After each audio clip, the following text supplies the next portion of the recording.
आजकल हम सभी ऑनलाइन शॉपिंग करने के आदी हो चुके हैं और सस्ती चीजें पाने के लिए बहुत सारे सेकंड हैंड वेबसाइट्स भी उपलब्ध हैं। हम टेक्नोलॉजी पर इतने निर्भर हो चुके हैं कि घर बैठे बैठे ही हमारा सामान दरवाजे तक पहुंच जाता है।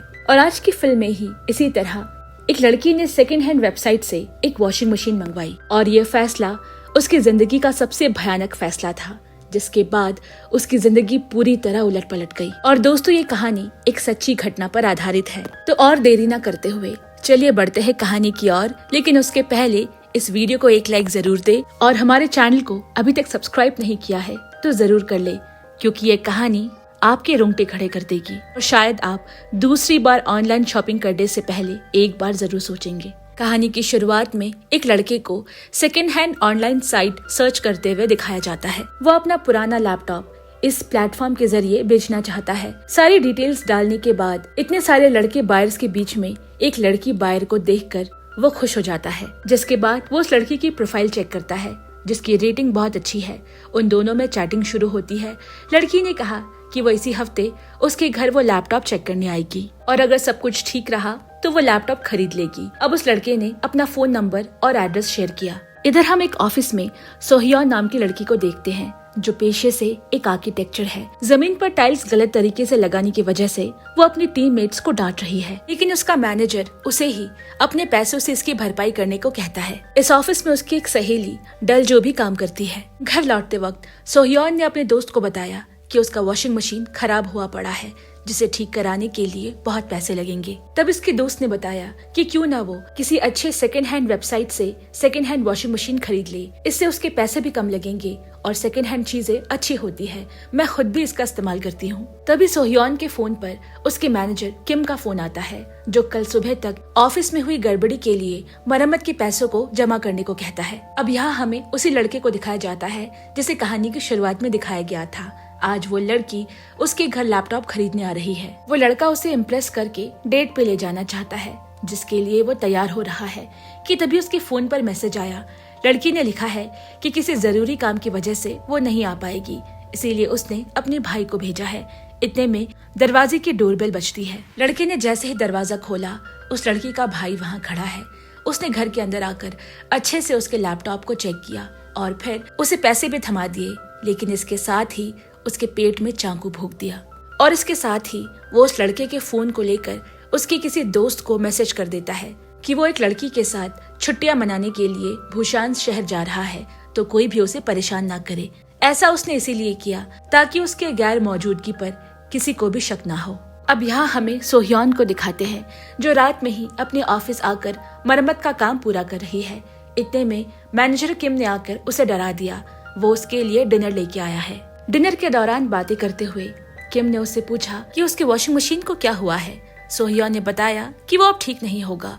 किम ने जोर डालते हुए कहा कि वो घर आकर उसे देखना चाहता है, लेकिन सोहियोन मना करती रही। दरअसल किम सोहियोन को पसंद करता है और वो सिर्फ रात में उसके घर में जाने का बहाना ढूंढ रहा है, और ये बात सोहियोन को अच्छे से मालूम है। तभी उसकी दोस्त डोजिन डिनर लेकर वहाँ पर आ पहुँचती है और अब निश्चिंत होकर सोहियोन डोजॉन के साथ किम को अपने घर उनका वॉशिंग मशीन दिखाने ले जाती है। अब मजबूरन किम को उनके साथ जाकर झूठ मूठ का वॉशिंग मशीन खोलकर देखना पड़ता है, जिसके बाद वो उसे कहता है कि ये ठीक नहीं होगा और फिर वो उसके घर से चुपचाप निकल जाता है, क्योंकि डोजिन ने सही वक्त पर आकर उसके पूरे प्लान पर पानी फेर दिया। और वहाँ दूसरी तरफ उस किलर ने उस लड़के को मारने के बाद उसके घर की हर एक चीज की फोटो खींचकर सेकेंड हैंड वेबसाइट पर बेचने के लिए डाल दी है। दरअसल वो एक तरह का साइकोपैथ किलर है, जो लोगों को मारकर उनके घर की सभी चीजों को ऑनलाइन सेकेंड हैंड दाम पर बेचकर मोटी कमाई करके अपनी जेब भरता है। अब यहाँ हम देखते हैं कि सोहियोन अगले दिन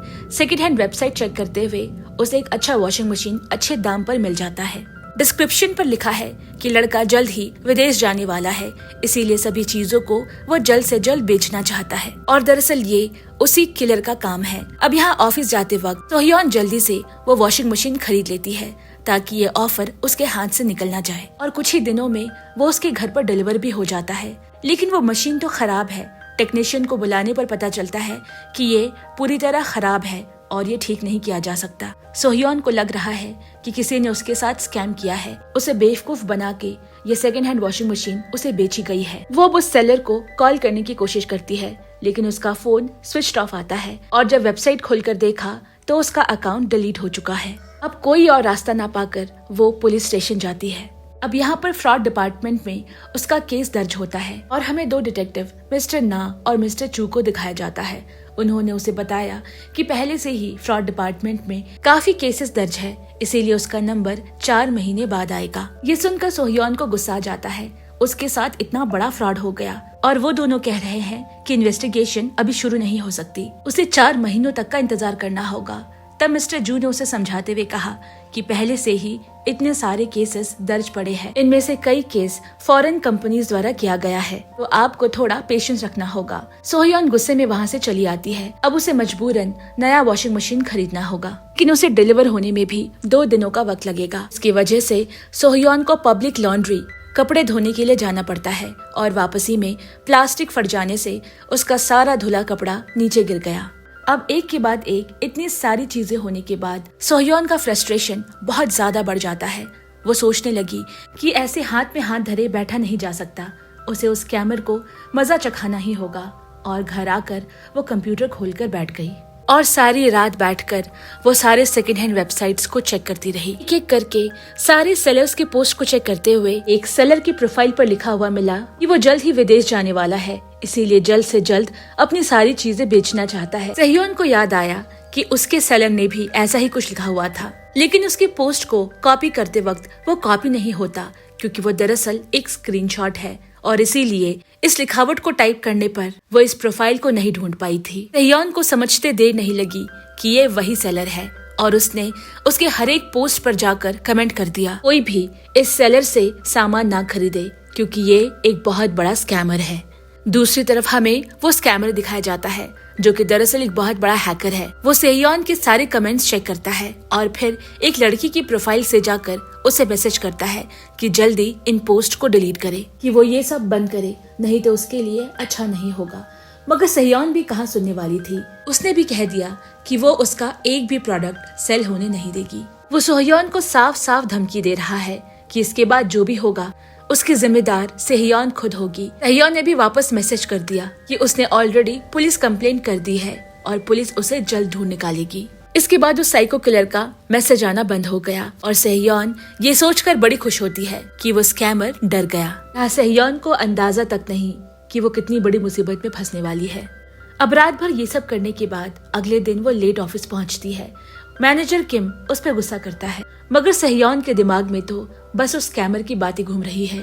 एक पल के लिए उसे लगा कि कहीं मैनेजर ही तो स्कैमर नहीं। यहाँ दिन भर उसे अननोन नंबर से कॉल आते रहे और वो सभी लोग उसे उस सेकंड हैंड वॉशिंग मशीन के बारे में पूछ रहे हैं जो कि वो फ्री में देने वाली है, ऐसा उसकी वेबसाइट में लिखा हुआ है। दिन भर में ना जाने इस वजह से उसे कितने ही कॉल्स आए।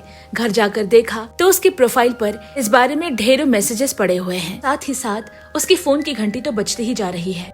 एक वक्त पर तंग आकर सोहयोन ने वेबसाइट पर जाकर लिख दिया कि फ्री गिव अवेज बंद हो गए हैं। अब दिन भर से थक हार कर जैसे ही वो रेस्ट लेने के लिए नीचे लेटी, किसी ने उसके घर की कॉलिंग बेल बजाई। सोहयोन ने सोचा लेकिन रात के इस वक्त कौन हो सकता है। दरवाजा खोला तो डिलीवरी बॉय खाना डिलीवर करने आया है, लेकिन सोहयोन ने तो कोई खाना ऑर्डर नहीं किया। वो उसे ये बता ही रही थी कि इतने में एक दूसरा डिलीवरी बॉय और खाना लेकर वहाँ पहुँच गया और उसके बाद एक और डिलीवरी बॉय। सोहयोन को तो कुछ समझ ही नहीं आ रहा कि ये सब उसके साथ कौन कर रहा है। अगले दिन ऑफिस जाने से पहले उसने अपने घर पे एक नोटिस लिख दिया कि यहाँ पर किसी प्रकार की डिलीवरी ना की जाए और घर से निकलकर वो सीधा पुलिस स्टेशन जाती है डिटेक्टिव ना और चो को सारी बात बताने के लिए। मगर डिटेक्टिव चो अब भी इसी बात पर अड़ा हुआ है कि पहले से काफी सारे केसेस पेंडिंग हैं, उसके इशू को रिजॉल्व करने में थोड़ा वक्त लगेगा। लेकिन डिटेक्टिव ना उसके इन्वेस्टिगेशन को आज ही शुरू करने के लिए राजी हो जाता है, जिसके बाद डिटेक्टिव चो इन्वेस्टिगेशन शुरू करने के लिए उस सेलर के घर पे जाता है जहाँ से ये सेकंड हैंड वॉशिंग मशीन बेची गई है, जो कि और कोई नहीं बल्कि वही लड़का है जिसे साइको किलर ने पहले ही मार दिया है। वहाँ के लैंडलॉर्ड ने बताया कि वो लड़का एक स्टूडेंट है, मगर उसे बार बार कॉल करने के बाद भी वो फोन नहीं उठाता। और जब डिटेक्टिव चो ने उसके अपार्टमेंट के अंदर जाने की बात कही, लैंडलेडी ने साफ इनकार कर दिया क्योंकि किसी भी किराएदार के परमिशन के बिना उसके अपार्टमेंट पर नहीं जाया जा सकता।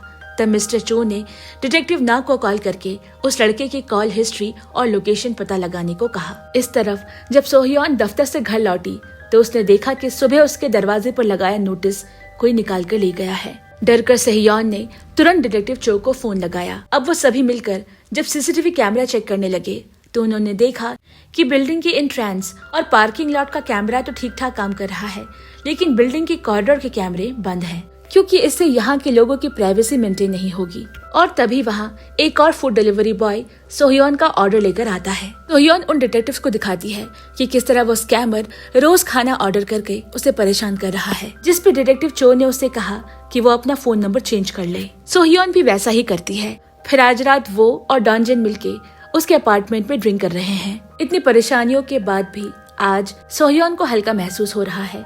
उसकी बेस्ट फ्रेंड जो उसके साथ है, लेकिन उसके जाने के साथ ही ऐसा लग रहा है मानो कोई उस पर नजर रखे हुए है। अगले दिन घर से निकलते ही सोह्योन देखती है कि कोई उसके दरवाजे के बाहर सीसीटीवी कैमरा लगा रहा है।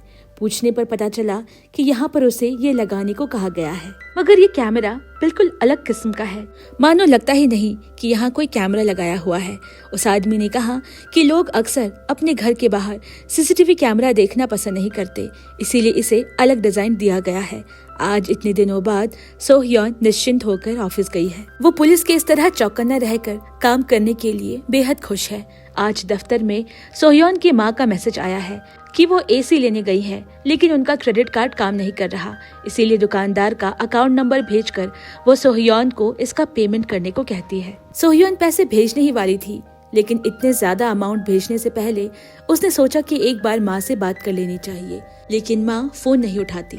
फिर सोह्योन ने अपनी माँ से मैसेज में पूछा कि पापा कहाँ है। जवाब में आया कि पापा बाहर गए हैं। ये सुनकर सोह्योन चौंक जाती है, क्योंकि उसके बाबा तो 2 साल पहले ही गुजर चुके हैं। वो समझ गई कि ये उसी स्कैमर का काम है। उसने उसकी माँ का फोन नंबर भी हैक कर लिया है। ये सोचकर भी सोह्योन पूरी तरह डर जाती है। वो सोच भी नहीं पा रही कि ये स्कैमर कितना खतरनाक हो सकता है। अब देर रात किसी ने उसके अपार्टमेंट का दरवाजा खटखटाया और उसका पासवर्ड टाइप करके घर के अंदर घुसाया। वो आदमी सीधा सोह्योन के पास जाकर कहता है कि वो आज की रात उसके साथ गुजारना चाहता है। ये सुनकर सोह्योन बेहद डर गई और तुरंत डिटेक्टिव को फोन लगाती है। पुलिस का नाम सुनते ही वो आदमी वहाँ से भाग गया और तभी उस स्कैमर का मैसेज आता है। वो सोह्योन को बताता है कि इस आदमी को उसी ने भेजा था। सोह्योन उसे विनती करती है कि ये सब बंद कर दो। तब उस स्कैमर ने कहा कि अगर अगले 5 मिनट में 5 लाख रुपए भेज दो तो ये सब तुरंत बंद हो जाएगा। सोह्योन बुरी तरह से परेशान है। इतनी मेहनत से कमाए पैसे वो कैसे किसी अनजान आदमी को इस तरह भेज सकती है। अब ये सोचते सोचते 5 मिनट हो गए और तभी दरवाजे पर दूसरी बार कॉलिंग बेल बजती है। एक और आदमी अंदर घुस आया है। उसे भी उसके दरवाजे का पासवर्ड पता है। वो भी उसके साथ रात गुजारना चाहता है। सोह्योन डर के मारे कांपने लगती है, लेकिन तभी डिटेक्टिव चो आकर उस आदमी को बुरी तरह पीटते हुए वहाँ से पुलिस स्टेशन ले गया। पूछताछ करने पर मालूम पड़ा कि उस आदमी को एक अनजान नंबर से मैसेज आया था, जहाँ पे उस लड़की का पता और उसके दरवाजे का पासवर्ड था। उसने मैसेज में लिखा था कि ये लड़की किसी के साथ आज की रात गुजारना चाहती है। और इतना ही नहीं, उस आदमी ने उसे इस लड़की का एक वीडियो भी भेजा है, जो कि दरअसल सोह्योन का वीडियो नहीं बल्कि एक रैंडम साइट का वीडियो है। अब यहाँ आधी रात को सोह्योन को दोबारा उस स्कैमर का मैसेज आता है। वो उसके बारे में सब कुछ जानता है। उसका जन्म कब हुआ है, वो किस स्कूल और कॉलेज में पढ़ी है, यहाँ तक कि वो किस ऑफिस में काम करती है। उसे सोह्योन के बारे में सब कुछ मालूम है। ये सब देखकर सोह्योन बुरी तरह घबरा जाती है और अगले ही दिन वो डिटेक्टिव चो से मिलने गई और उसे पूछा कि क्या उन्होंने उस सेकंड हैंड वॉशिंग मशीन बेचने वाले लड़के से बात की। डिटेक्टिव ने बताया कि वो अपने अपार्टमेंट में नहीं है और उसका फोन भी नहीं लग रहा। इधर सोह्योन की हालत दिन पर दिन खराब होती जा रही है। डर के मारे हर वक्त उसके हाथ पांव कांपते हैं। उसकी ऐसी हालत देखकर डिटेक्टिव उसे अपने साथ उस लड़के के अपार्टमेंट तक ले गया और जबरदस्ती वारंट दिखाकर उस लैंडलेडी को वो अपार्टमेंट खोलने को कहा। अंदर से वो अपार्टमेंट बिल्कुल खाली है, जैसे कि वहाँ कोई रहता ही ना हो। कमरे में रखा है तो बस एक फ्रीजर, और इस फ्रीजर को खोलते ही सोह्योन की चीखें निकल गई। उसके अंदर उसी लड़के की लाश पड़ी है। देखते ही देखते एक ऑनलाइन फ्रॉड केस, एक मर्डर मिस्ट्री केस बन चुका है। एक मामूली से ऑनलाइन शॉपिंग की वजह से आज सोह्योन की जिंदगी बद से बदतर बन चुकी है। सोह्योन को कुछ समझ ही नहीं आ रहा कि वो इस दलदल से कैसे निकले। उसकी हालत देखकर डिटेक्टिव चो ने उसे घर भेज दिया और उसके घर के बाहर पुलिस सिक्योरिटी लगा दी। अब अगले दिन सोह्योन अपने ब्रोकर से मिलने जाती है, क्योंकि वो इस घर के कॉन्ट्रैक्ट को तोड़ना चाहती है। उसने ये घर पिछले ही महीने लिया था, मगर ब्रोकर ने उसे बताया कि उसे उसके डिपॉजिट मनी वापस नहीं मिलेंगी, उल्टा उसे फाइन भरना पड़ेगा इस कॉन्ट्रैक्ट को तोड़ने के लिए। उधर दूसरी तरफ डिटेक्टिव ना ने उस लड़के के फोन रिकॉर्ड्स चेक किए, जिनमें से अधिकतर कॉल्स इसीलिए किए गए हैं क्योंकि वो जल्द ही फॉरेन जाना चाहता है और इसीलिए अपने चीजों को जल्द से जल्द बेचना चाहता है। और ऊपर से वो लड़का भूसान भी नहीं गया। उसके फोन पे लास्ट कॉल किसी सेकंड हैंड वेबसाइट से है जहाँ से उसने ये फ्रीजर खरीदा था। डिटेक्टिव समझ जाते हैं कि शुरू से ही ये सब कुछ उसी किलर का प्लान था। अब इन्वेस्टिगेशन के दौरान उन्हें मालूम पड़ता है कि ठीक इसी तरह की घटना एक और लड़की के साथ हुई थी और इसीलिए वो उस लड़की को मिलने के लिए बुलाते हैं। उस लड़की के हाव भाव देखकर ही मालूम पड़ता है कि वो कितनी डरी हुई है। उसने अपनी आप बीती बताना शुरू किया। इसी तरह एक दिन उसने एक सेकंड हैंड ऑनलाइन शॉपिंग से कुछ सामान मंगवाया था, लेकिन वो सामान कभी उस तक पहुंचा ही नहीं। दोबारा चेक करने पर उस सेलर की प्रोफाइल डिलीट हो चुकी थी। फिर उस लड़की ने भी सोहियोन की तरह ही कई सारे वेबसाइट्स छान मारे और उस प्रोफाइल को ढूंढ निकाला और उसने भी उस सेलर की हर पोस्ट पर जाकर लिख दिया कि कोई भी इस सेलर से ना तो सामान खरीदे और ना ही उसके पैसे दे, क्योंकि ये एक स्कैमर है। उसने ऐसा इसीलिए किया ताकि किसी और के साथ ये फ्रॉड ना हो सके। और उस दिन के बाद से ही उसके साथ अजीब अजीब घटनाएं शुरू हो गई। उसे लगातार अननोन नंबर से कॉल्स और मैसेजेस आने लगते हैं। सोहियोन की तरह ही कोई उसके एड्रेस पर बार बार फूड डिलीवरी करवाता है। वो स्कैमर और भी अलग अलग तरीकों से उसे परेशान करने लगा था। उस लड़की के बारे में भी उसे सब कुछ पता था और फिर धीरे धीरे करके उसके घर से सामान गायब होने लगा। लड़की के दिन रात किसी डरावने सपने की तरह हो गए और फिर एक दिन उस साइको ने लड़की के घर पर आकर उस पर हमला कर दिया और उस दिन वो किसी तरह घर छोड़कर वहाँ से भाग गई। अब इधर हमें सोहियोन को दिखाते हैं। ऑफिस से घर वापस आने के बाद उसे कुछ अजीब सी महक आ रही है। पूरा घर ढूंढने के बाद उसे ऐसा महसूस हुआ कि उसके घर से कुछ चीजें गायब है, यानी कि सोहियोन के साथ भी वो सारी घटनाएं दोबारा घट रही है जो उस लड़की के साथ हुआ था। सेहयोन ये सारी बात अपनी दोस्त डलजॉन को बताती है और वो उसे आज रात रुकने के लिए अपने घर बुलाती है, लेकिन उसके घर पे उसकी सास आई हुई है। किसी तरह रात काट कर सेहयोन सुबह सुबह अपने ऑफिस निकल गई और उसके वहाँ से निकलते ही पुलिस की वैन भी वहाँ से वापस चली जाती है। ऑफिस पहुंचकर भी सेहयोन का मूड खराब है। वो हर किसी से उखड़ी उखड़ी सी है। अब वापस घर पहुंचते ही मैनेजर किम भी पीछे पीछे उसके घर तक आ पहुंचा और उसे बताता है कि डलजॉन से मुझे तुम्हारे बारे में सब कुछ पता चल गया है। ऐसी हालत में तुम्हारा अकेले रहना ठीक नहीं होगा। सोहियोन उसे वहाँ से चले जाने को कहती है, लेकिन मैनेजर किम जबरदस्ती उसके घर में घुसना चाहता है। लेकिन सोहियोन पहले से ही बहुत परेशान है। अब दरवाजे को लेकर खींचातानी में मैनेजर किम की उंगलियां दरवाजे के बीच में आ गई, जिससे उन्हें चोट लग जाती है और सोहियोन किसी तरह से दरवाजा बंद कर लेती है। अपार्टमेंट के बाहर खड़े होकर मैनेजर किम चिल्लाने लगता है, क्या तुम मुझे इतना नापसंद करती हो कि अपने घर के अंदर तक भी नहीं बुला सकती? क्या मैं इतना बुरा हूँ? क्या मुझे कोई अधिकार नहीं किसी को पसंद करने का? और उसके बाद वो वहाँ से चला जाता है। एक मुसीबत के जाते न जाते दूसरी मुसीबत सेहयोन के सर पे आ खड़ी होती है जब उसने देखा कि वो किलर उसके घर के अंदर दाखिल हुआ था। उसकी इतनी हिम्मत है कि उसने उसके टेबल पर बैठकर खाना खाया और उसका कंप्यूटर भी हैक कर लिया है। कंप्यूटर पर खुद ब खुद टाइप हो रहा है कि क्या बात है सोहियोन, आज तुम इतनी जल्दी वापस आ गई। ये सब देखकर सोहियोन का दिल धक सा रह गया। उसने तुरंत डिटेक्टिव को कॉल लगाया। हालांकि डिटेक्टिव्स को किसी तरह का फिंगरप्रिंट्स वहाँ नहीं मिला। अब उनके जाने के बाद आधी रात को सोहियोन की नींद खुलती है। उसे लगा कि जैसे उसके बिस्तर के नीचे कोई है और झांकने पर कोई उसका हाथ पकड़कर खींच लेता है और चिल्लाते हुए उसकी नींद खुल गई। दरअसल वो अपने घर पर नहीं बल्कि पुलिस स्टेशन में है और वो सपना देखकर वो इतनी डर गई है कि वो वहीं बेहोश हो गई।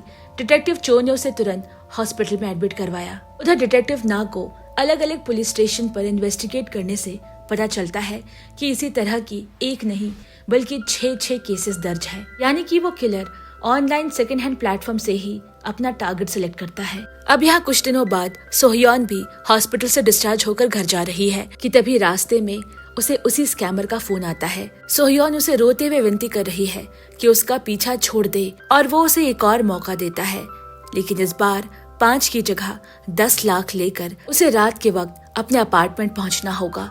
लेकिन ध्यान रहे वो पुलिस को फोन नहीं कर सकती उसे अपना फोन स्विच ऑफ कर देना होगा। सोह्योन के पास अब कोई उपाय नहीं, वो वैसा ही करती है जैसा उसे उस स्कैमर ने कहा था। वो अपने सारे बैंक अकाउंट्स और क्रेडिट कार्ड्स मिलाकर 10 लाख रुपए निकालती है। कैसे एक कॉल ने उसकी पूरी जिंदगी पलट दी, कैसे एक कमेंट ने उसकी रातों की नींद छीन ली, उसका दिन का चैन छीन लिया, उसका जीना हराम हो चुका है। और वहाँ डिटेक्टिव चो को मालूम पड़ता है कि सोह्योन हॉस्पिटल से डिस्चार्ज हो चुकी है।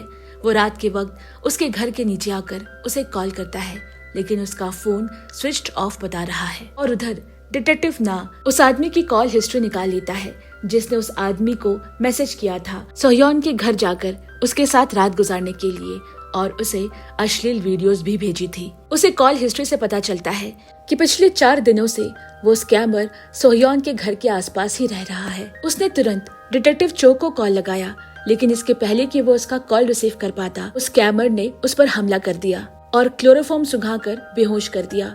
लेकिन इसके पहले कि वो उसे मार पाता, वहाँ पे आसपास लोगों की मौजूदगी की वजह से वो डिटेक्टिव चो को मार नहीं पाया। इतने में उसने देखा कि 10 बजने में सिर्फ 5 मिनट बचे हैं, तो वो डिटेक्टिव को छोड़कर सीधा सोह्योन के अपार्टमेंट चला गया। लेकिन अपार्टमेंट के बाहर मैनेजर किम उसे देख लेता है और उसे समझते देर नहीं लगती कि यही वो स्कैमर है जो सोह्योन को परेशान कर रहा है। और इसके पहले कि वो कुछ कर पाता, वो स्कैमर चाकू उसके पेट में घुसा देता है और लगातार वार से उसकी वही मौत हो जाती है। अब यह सोह्योन घर वापस आकर सोफे पे लेट जाती है। तभी उसकी नजर सीलिंग पर पड़ी, जहाँ पे ठीक वैसा ही सीसीटीवी कैमरा लगा है जो उस दिन वो आदमी उनके अपार्टमेंट के बाहर लगा रहा था। फिर घर के एक एक कमरे को चेक करने पर उसे अलग अलग जगह पर ठीक वैसा ही सीसीटीवी कैमरा नजर आया। यानी कि वो इन्हीं सीसीटीवी कैमरा के जरिए सोह्योन पर 24 घंटे नजर रख रहा है। और फिर उसकी नजर अपने घर के एक कोने पे पड़ी मैनेजर किम की लाश पर गई। सोह्योन की तो मानो पैरों तले की जमीन किसी ने खींच ली हो। और तभी उसे एहसास हुआ कि कोई उसके ठीक पीछे खड़ा है। वो समझ चुकी है कि ये कोई और नहीं बल्कि वही स्कैमर है। उसने भागने की कोशिश की, लेकिन उस स्कैमर ने उसके ऊपर हमला कर दिया और एकाएक उसकी नजर स्कैमर के चेहरे पर गई और उसे समझते देर नहीं लगी कि ये वही आदमी है जिसने उस दिन उसके घर के बाहर सीसीटीवी कैमरा लगाया था। और वो आदमी सोह्योन को बेहोश कर देता है। इधर डिटेक्टिव चो के फोन न लगने से परेशान होकर उसके लोकेशन तक आता है और वो देखता है कि वो बेहोशी की हालत में पड़ा है। डिटेक्टिव ना सोह्योन को बचाने के लिए जैसे ही ऊपर की तरफ भागा, उसने देखा कि स्कैमर सोह्योन को गाड़ी में किडनैप करके ले जा रहा है और वो तुरंत उनकी गाड़ी का पीछा करने लगता है। इतने में डिटेक्टिव चो को भी होश आ गया और वो भी उनकी गाड़ी का पीछा करने लगा। अब यहाँ दोनों डिटेक्टिव मिलकर उस स्कैमर की गाड़ी का पीछा कर रहे हैं। लेकिन एक वक्त पर आकर डिटेक्टिव ना और उस स्कैमर की गाड़ी बुरी तरह टकरा जाती है और ये एक्सीडेंट इतना भयानक था कि डिटेक्टिव ना को बहुत चोटें आती है। डिटेक्टिव चो तुरंत एम्बुलेंस बुलाने के लिए कहता है और इसके बाद वो सोह्योन के पास गया। उसकी हालत भी खराब है, लेकिन वो स्कैमर एक बार फिर जख्मी हालत में ही सबको चकमा देकर भाग निकला। इसके बाद डिटेक्टिव ना और सोह्योन को हॉस्पिटल में एडमिट करवाया गया। सोह्योन को इतनी चोटें नहीं लगी, लेकिन डिटेक्टिव ना का बहुत सारा खून बह चुका है। जिसके थोड़े ही दिनों बाद डिटेक्टिव चो सोह्योन का अपार्टमेंट चेंज करवा देता है और उसके दोस्त से कहकर उसका सारा सामान भी शिफ्ट करवा देता है। इस दुर्घटना के बाद सोह्योन तो ठीक हो गई, लेकिन डिटेक्टिव ना ठीक नहीं हो पाता, उसकी मौत हो जाती है। सोह्योन को उसकी मौत का बड़ा अफसोस है, क्योंकि उसी को बचाते बचाते उनकी जान चली गई। ऐसे ही कुछ दिन और बीत गए और एक दिन मेट्रो से घर लौटते हुए सोह्योन ने देखा कि कुछ लड़कियां उन्हीं सेकंड हैंड वेबसाइट्स में से सामान ऑनलाइन ऑर्डर करवा रही है और उसे उस स्कैमर की कही आखिरी बात याद आ जाती है।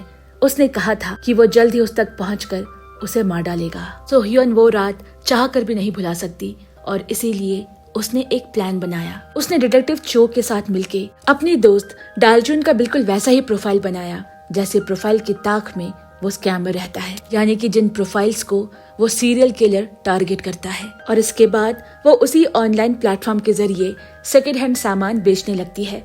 वो अलग अलग बायर्स और सेलर से मिलकर उनसे डील करने लगती है, ताकि कभी न कभी उसका सामना उस स्कैमर से जरूर हो जाएगा। इस तरह काफी दिन बीत जाते हैं, लेकिन उस स्कैमर का कोई पता नहीं चलता। और फिर एक शाम वो एक सेलर से मिलने जा रही थी, लेकिन डिटेक्टिव चो ट्रैफिक में फंसने की वजह से वहाँ समय पर नहीं पहुँच पाया। और ये सेलर कोई और नहीं बल्कि वही स्कैमर है जिसकी तलाश सोह्योन को कई दिनों से है। फिर सोह्योन किसी बहाने से डिटेक्टिव चो को फोन करके बताती है कि वो स्कैमर मिल चुका है और उनके ठीक किए हुए जगह पर उसे आने के लिए कहती है। इधर सोह्योन बातों ही बातों में उस स्कैमर से कहती है कि यहाँ तो इलेक्ट्रिसिटी नहीं है, तो इसे चेक करने के लिए वो उसके पास ही के अपार्टमेंट में जा सकते हैं। और स्कैमर भी राजी हो जाता है और हमें पता चलता है कि दरअसल वो स्कैमर भी सोह्योन को पहचान गया है। अपार्टमेंट पहुंचते ही वो सोह्योन को जबरदस्ती बेहोश कर देता है। बेहोश करने के बाद वो पूरा अपार्टमेंट घूम घूम कर देखता है, लेकिन वो तो पूरी तरह खाली है। वो समझ जाता है कि उसे यहाँ प्लानिंग के मुताबिक लाया गया है। इतने में सोह्योन उठकर कांच का दरवाजा बंद कर देती है। इसे तोड़ते हुए उस किलर को जरा सा भी वक्त नहीं लगता। वो सोह्योन को मार देना चाहता है, लेकिन इतने में डिटेक्टिव चो वहाँ पहुँच गया और उन दोनों के बीच लड़ाई शुरू हो जाती है। मगर जल्द ही वो साइको स्कैमर डिटेक्टिव चो पर हावी होने लगा। वो उसके पेट पर छुरा भोंक देता है और हथौड़े से उसके सर पे वार करने लगता है। कोई और रास्ता न पाकर सोह्योन उठकर कील ठोकने वाली मशीन से उस स्कैमर के शरीर में कई सारे कील गाड़ देती है। अब दर्द और गुस्से में आकर वो स्कैमर वापस सोह्योन के पीछे भागा और उसे इतनी बेदर्दी से मारता है कि वह बेहोश हो जाती है। मगर इससे पहले कि वो उसे पूरी तरह खत्म कर देता, डिटेक्टिव चो उठकर स्कैमर को धक्का देकर उसके साथ ही खिड़की तोड़कर बिल्डिंग से नीचे कूद जाता है। इतनी ऊंचाई से गिरने की वजह से दोनों को बहुत गहरी चोटें आई, लेकिन तब पर भी वो स्कैमर अपने शरीर की आखिरी बची ताकत से भी डिटेक्टिव चो को मारने की कोशिश कर रहा है।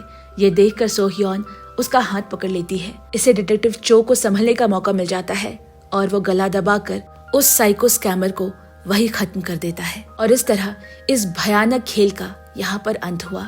इस घटना को काफी समय बीत चुके हैं। सोह्योन अब अपनी नॉर्मल जिंदगी में लौट रही है और उसे एक कड़वा पाठ मिल चुका है कि ये ऑनलाइन दुनिया कितनी खतरनाक है। लेकिन आज भी दुनिया भर में कितने ही लोग सोशल मीडिया प्लेटफॉर्म पर अपनी इन्फॉर्मेशन शेयर करते हैं। आजकल सब कुछ पढ़ाई से लेकर शॉपिंग तक ऑनलाइन अवेलेबल है और इन्हीं के बीच में घूम रहे हैं स्कैमर्स, जो आपकी जिंदगी हराम कर सकते हैं। और इसी के साथ ये कहानी यहीं पर खत्म होती है। तो दोस्तों, आपको ये फिल्म की कहानी कैसी लगी? तो क्या आप भी ऑनलाइन शॉपिंग करने से पहले 2 बार सोचेंगे? आपके साथ भी कभी कोई ऑनलाइन फ्रॉड हुआ है? मुझे कमेंट में जरूर बताएं। साथ ही वीडियो पसंद आया हो तो इसे एक लाइक जरूर दे और अगर चैनल को सब्सक्राइब नहीं किया तो प्लीज इसे जरूर सब्सक्राइब करें। इससे हमें आगे वीडियोस बनाते रहने का हौसला मिलता है। तो फिर मिलते हैं एक और दिल छू लेने वाली कहानी के साथ। तब तक के लिए goodbye and take care.